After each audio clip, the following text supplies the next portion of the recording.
CBS, the Columbia Broadcasting System.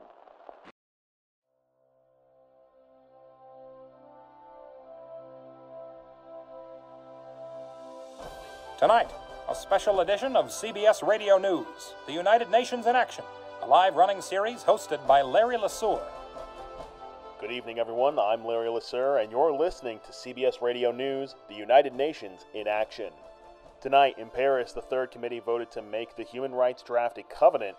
Not only were multiple delegates against this, but a protest led by the People Against Corruptive Powers organization has called for the committee to enact a revote or to change the document to a declaration. In other news, many speeches were held on various topics, including collective rights, universalism, women's rights, and religious freedoms.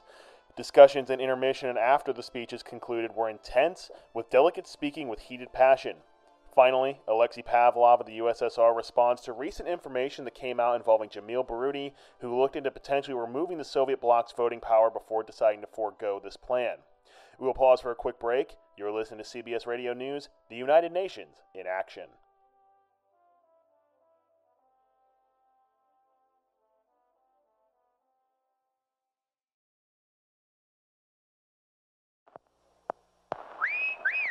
Hey, Susie Q, what's cooking with you? Your teeth look whiter than new.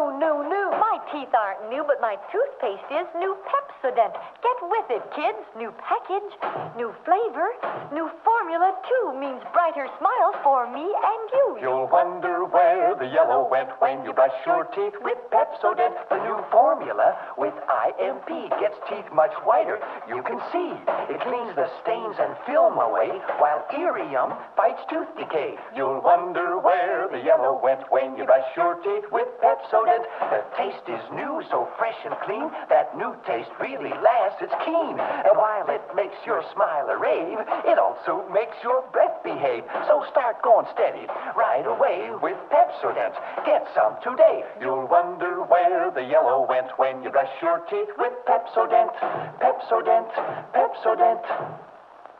Welcome back to CBS Radio News, The United Nations in Action. Our coverage begins tonight with the Third Committee's decision to officially declare the human rights draft a covenant instead of a declaration. While the parameters of enforcement have not been explicitly outlined, this would mean that the document is enforceable by international law. The official vote count was 8 in favor of a covenant, 4 in favor of a declaration, and 3 abstentions. Before the vote, PC Chang of China wanted this decision to wait until further discussions were had, but the vote carried out as planned. Now the United Nations is placed in a difficult position of not only having to debate what the covenant should list and outline as human rights, but also how this covenant is going to be enforced. The official vote was actually a revote after there appeared to be a miscommunication between translators and the delegates they work for. The first vote looked as if it was going to go in favor of a declaration. However, after the translation mistakes were spotted by conference members, a revote was called that led to the document being officially declared a covenant. Chang said, quote, "I'm saddened at the outcome of this vote. I wish that this international committee moves forward in good faith for the people of the world." Chang went on to note that there hasn't been an established method of enforcement outlined for the covenant, let alone the contents of the covenant itself being agreed upon. As word of the draft being officially declared a covenant began to spread, protesters were spotted outside. These protesters belong to an organization called People Against Corruptive Powers. CBS News had a chance to speak with an individual named Green, the leader of the PACP, and its protest. Green said that this recently formed organization, quote, wants to protect the world from a second Nazi regime. Green went on to say that the UN, quote, has no written explanation as to what the UN means by a covenant, no explanation on how the rules will be enforced, nothing that addresses the veto system, etc. Green went on to say that, quote, they, the UN, literally just voted for a name change since there was no amendment backing the proposal. Green continued saying that the PACP wants to revote or to see the draft instead declared a declaration. Green went on to also say that, warning, if neither option is met, quote, there will be a lot more protesters. Green also stated that with many of them losing family members in the war, it would be disgusting to give a global governing body, quote, unchecked power. If the UN does not abide by the PACP's demands, Green said, quote, we will look for more ways to be vocal or heard, some of those methods not as nice as others. The third committee, with an already busy enough schedule as is, will now have to contend with what to do in regards to the covenant itself. The coming days will test the United Nations in a way that it may never have expected to see. This will be an ultimate trial of the UN's ability to work past adversity. When CBS Radio returns, 6 different delegates gave speeches at the most recent session of the third committee. The discussions afterward were filled with passionate debate. This is CBS Radio News, the United Nations in action. Kills holders, kills holders, kills holders, kills holders. Airwick, Airwick, a great new discovery. Airwick, Airwick, kills kitchen odors quick. Kills fish, cabbage, onion odors, even stale tobacco odors. Every kind of household odor has to vanish quick. 'Cause Airwick kills odors, Airwick kills odors, kills odors, kills odors, kills odors.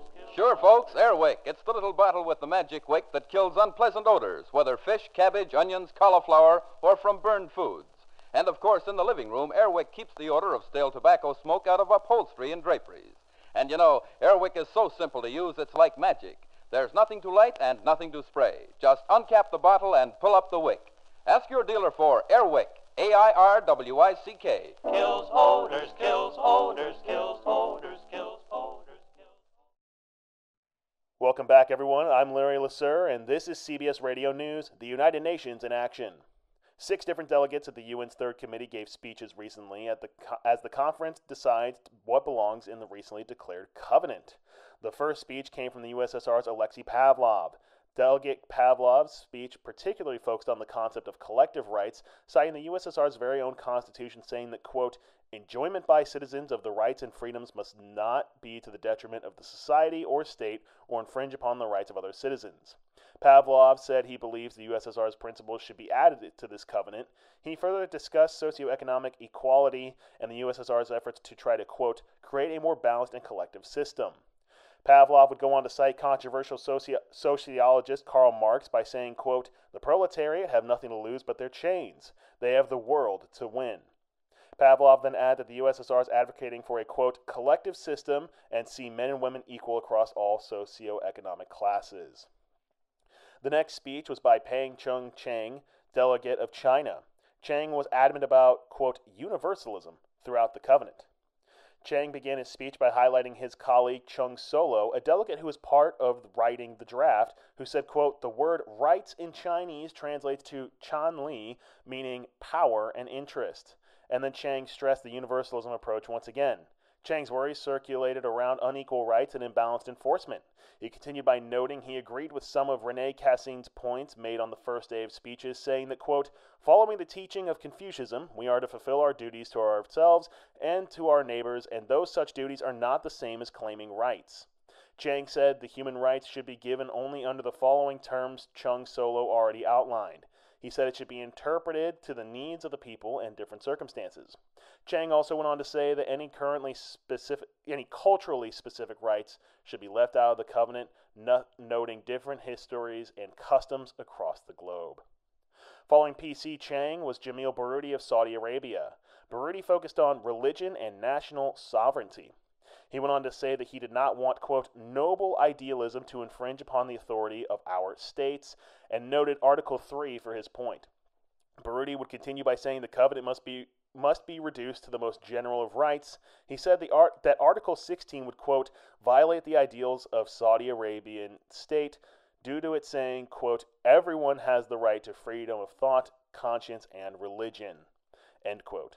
This article mentioned the concept of allowing individuals to change their religious beliefs. Baroody would go on to say that he wants this part of Article 16 removed, quote, this clause has severe moral implications on all people. Baroody went on to say religious conversion is inspired by, quote, deeper personal flaws that any nation with a religious prerogative would hope to prevent.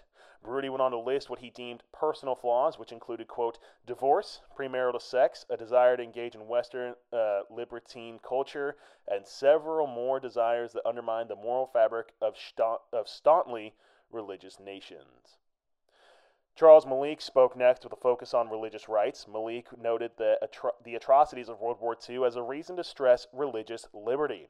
The separation of church and state was a key part of Malik's speech. He went on to note that religious minorities, according to him, are particularly in danger if religious rights are not outlined. Malik said that Lebanon, quote, supports the idea of religious freedoms and noted the religious makeup of Lebanon and how its government included religious rights into their constitution. Malik also referenced the 1789 French document, The Rights of Man, and also the United States Constitution, highlighting these documents' mentions of religious protections. He then continued by saying, without outline rights, dominant social groups could be in a position to oppress religious minorities as seen during the Second World War. Malik went on to reference Article 16, saying that it was very important and must be kept in the covenant. Following these speeches, a discussion period was had where Baroody was questioned by Bergtrup and others about his stance on religious conversion, sparking passionate discussion between various delegates as to the implications of removing religious conversion from Article 16 and the potential global effects that could come from it.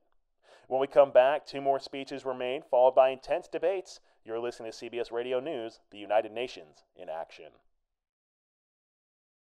Too late to make dessert. Wait, it's not too late to make dessert. Never too late anymore, because now the Jell-O family of famous desserts brings you new Jell-O instant pudding that needs no cooking. Just add to milk and beat. In minutes, this terrific new busy day dessert is ready to eat. Creamy, nourishing, so delicious, and so quick, you can make it just before dessert time while the children are clearing the table, or let the children make it themselves. It's that easy. New Jell-O instant puddings are at your grocer's now. Stock up with a terrific new busy day dessert. New Jell-O instant puddings. Welcome back, everyone. I'm Larry Lesueur, and you're listening to CBS Radio News, the United Nations in action. After a brief period for discussion, speeches resumed as the Human Rights Conference in Paris continued. The next speaker was Minerva Bernardino of the Dominican Republic. She began her speech by expressing her appreciation to be among the members of the Third Committee, noting she was one of the few women present. Bernardino continued saying, quote, until recently, the rights of women to even engage in daily life was limited, and noted such things as, quote, the right to vote and to enter into the workforce. She then said that the war had women enter the workforce, but after soldiers returned, women were expected to return to their previous lives. She noted Latin American governments and the United States as examples where women are gaining more rights and appreciating women more.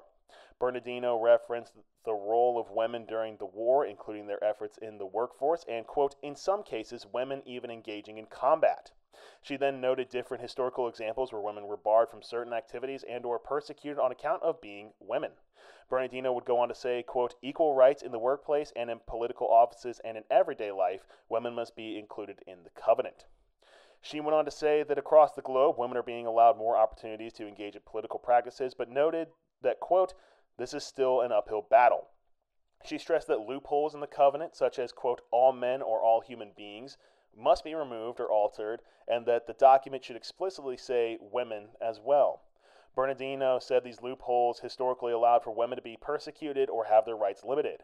Her speech concluded with her re-emphasizing that equal rights must be given and have been earned by women, but not necessarily recognized. The final speech was from Delegate Bodil Bergtrup of Denmark. Bergtrup's speech was also focused on women's rights and minority rights as well. Her speech began with her saying, quote, for far too long, women have been seen through the eyes of the world as nothing more than second-class citizens, incapable as the same rights of man. She noted her time on the League of Nations, saying that their goal to keep peace had failed. She vowed to personally not let it happen again. Bergtrup went on to reference the Nazis and their atrocities when they came to Denmark. She then went on to stress the importance of women having the same rights of men, or else the absence of such, quote, will have harsh implications as their needs will surely not be met and satisfied in the process of men making decisions for them. Bergtrup went on to say that, quote, the same opportunity for labor, education, and marriage is absolutely needed to endorse a fair and applicable situation. She said women being made to work as housemaids hindered progress. This then led to her discussing minorities and how, quote, many other cultures of people widely accused of being second-class citizens. Bergtrup said, quote, minorities have been stripped just like we witnessed with the Nazis from their culture. She then went on to say this happened in many countries that the delegates were from, and said, quote, with no second glance. She then went on to ask, how can the Holocaust never happen again if certain groups can be stripped of their culture, identity, and be treated as second class, not equal to the white man? She said she will not stand for intolerance and ignorance. After Bergtrup's speech concluded, another round of debates ensued. The conversation originally started with Bergtrup inquiring into Bernardino's thoughts on her own government, which Bernardino opted not to comment on. However, intense heated discussions would ensue after Charles Taywater of South Africa said, quote, "The United Nations is tasked with protecting people, not enforcing ideologies upon people." What followed were passionately constructed points and rebuttals being thrown from various points in the conference hall. The main issue at hand was the questioning as to whether Taywater's statement meant he was permitting or defending the practices of fascism. Taywater in the moment tried to organize a response, but the discussion period ended before he could truly formulate his reply. After the session adjourned, Bernardino discussed Taywater's remarks, saying, quote, "I'd like to say that Taywater was just a little rowdy, and he got caught up in the moment and forgot about the Nazism and fascism we just fought." While Bernardino seemed to believe Taywater was not advocating for fascism, she said it was worth re-examining Taywater's comments to see if he truly was condoning fascist beliefs. Taywater later sent a statement to CBS News to clarify his stance amidst the controversy that it sparked. His statement began with, quote, "I said that the United Nations is tasked with protecting ideologies but not imposing its own ideologies. This was misconstrued by some delegates at the conference as a protection of fascism and its results." Taywater went on to say, quote, "This could not be further from the truth, and I am insulted by the implications that I was saying such horrible things." He then said that his chance to clarify was cut short during the conference, so he wanted to take this opportunity to instead clarify what he meant. Taywater then continued saying, quote, "What was meant was that the United Nations is tasked with protecting people, particularly those who are underrepresented in different parts of the world. The United Nations is not tasked with imposing certain religious beliefs, economic beliefs, etc. It is tasked with protecting individuals from violence at the hands to states like that of the violence and despicable actions committed by Nazi Germany." Taywater then re-emphasized that his statement was not condoning fascism. Rather, it was, quote, "a general statement to all delegates after Baroody of Saudi Arabia's speech that advocated for the restriction of freedom of religion, as I do not want to see this covenant restrict any rights of any individual." Taywater's statement concluded with him saying that he understands how his words were misconstrued, and he hopes this statement, quote, "clears up any confusion." We will take another break. When we come back, Alexei Pavlov of the USSR has responded to Jamil Baroody and his abandoned efforts to potentially remove the Soviet Bloc's voting power.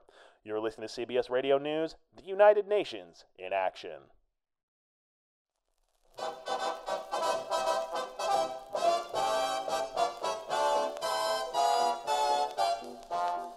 You're in style when you step with the National Guard on any main street, USA. All the men you parade with were kids you once played with. They're doing a big job today. You can learn while you earn with the National Guard. A million right guys can't be wrong. You're in style when you step with the National Guard to keep America strong.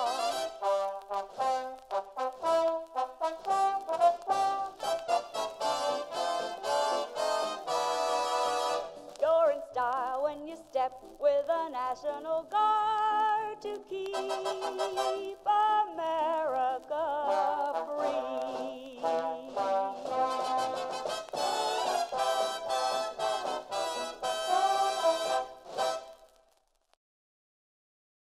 Welcome back, everyone. This is Larry Lesueur, and you're listening to CBS Radio News, the United Nations in action. CBS News has previously reported on an anonymous source who claimed that Saudi Arabia was attempting to remove the Soviet Bloc's voting power. While Baroody did confirm that this concept was briefly explored, he did go on to say that he dropped the idea and that the source's information was outdated. Before debates began, we had a chance to sit down with Alexei Pavlov of the USSR to field his response. When asked if he felt hurt by this, Pavlov said, quote, "Yeah, absolutely. We're all trying to meet here and determine what we feel are considered universal human rights, and I'm doing my part for my country just like he's doing his part for his, Baroody." Pavlov went on to say, quote, "The fact that he was trying to take away my voting power shows he's a bit of a coward." Pavlov went on to say that while he knows Baroody dropped the plan to remove the Soviet Bloc's voting power, quote, "When you throw something out there like that, even if you don't intend to follow through on it, you make yourself a target." Even though Pavlov called Baroody a target, Pavlov didn't seem particularly determined to respond to Baroody, saying that he'd do it, quote, if the time is right and I feel like it's a necessary thing to point out, then yes. But as of right now, Saudi Arabia is Saudi Arabia, so I don't really feel the need to do it.